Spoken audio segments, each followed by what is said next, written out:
This is David Goldenberg, and I'm walking through the old city of Jerusalem, as you guys can see over here. I'm on my way down to the Kotel, also known as the Wailing Wall.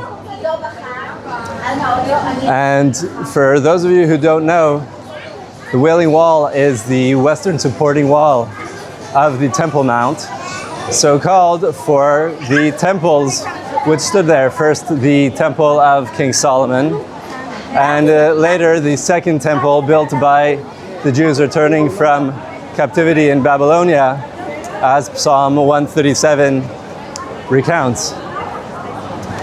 And the book, of course, of Ezra and the book of Nehemiah and Daniel.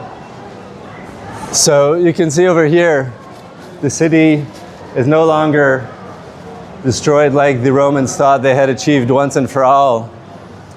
That Elia Capitolina, as they put it, would be Roman or just entirely destroyed.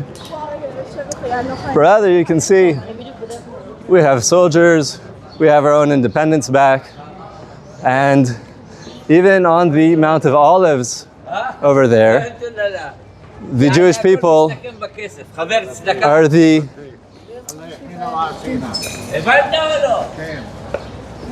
are the masters of the land.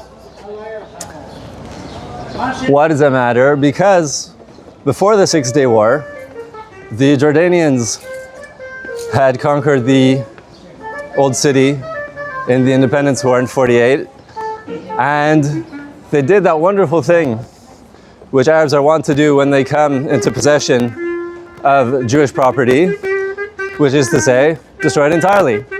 My great-great-grandparents moved to Israel from Morocco roughly 120 years ago, and they're buried there on the Mount of Olives. But nobody knew exactly where they were buried until about 5 years ago, because the wonderful Jordanians destroyed the whole place, took the tombstones for building homes and roads and other genius building projects. And so we didn't quite know what to do in order to rebuild his and her tombstone. Her tombstone, we found the plate with the writing on it, but his only had some supporting stones left underneath and no more. And so what do you do when you need information? Before ChatGPT was a thing, there was this weird old thing called Google. Some of you may have heard of it. And we looked up their names in Hebrew, and lo and behold, Rabbi Yosef Knafo of Mogadov thanked them in the dedication to his book, Od Brit Kodesh, which means the holy sign of the covenant, and is a reference to the covenant of the flesh, aka circumcision, which the Jewish people perform for our sons at the age of 8 days. You can see over here, there's a modern print of the book, interestingly put out by the brothers Goldenberg of Copy Corner in New York City. Thank you very much. I'm saying it's interesting because my own name is Goldenberg. Anyway, they supported the publication of his book with the inheritance they had from their brother who was killed by, you guessed it, the Arabs of Mogadov. They're so friendly.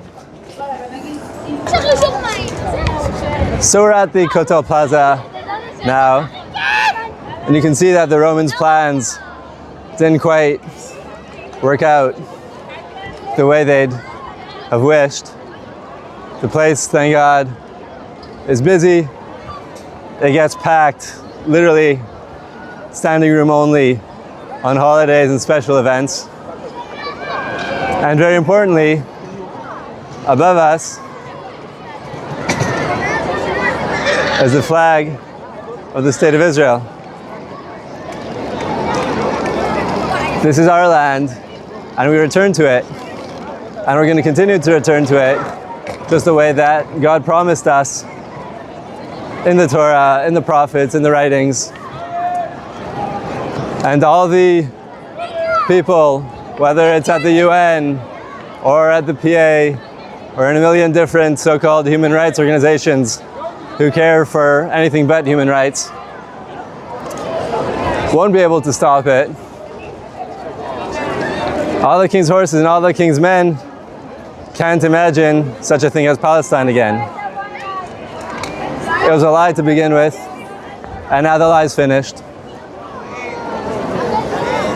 And this supporting wall will soon support the third temple again.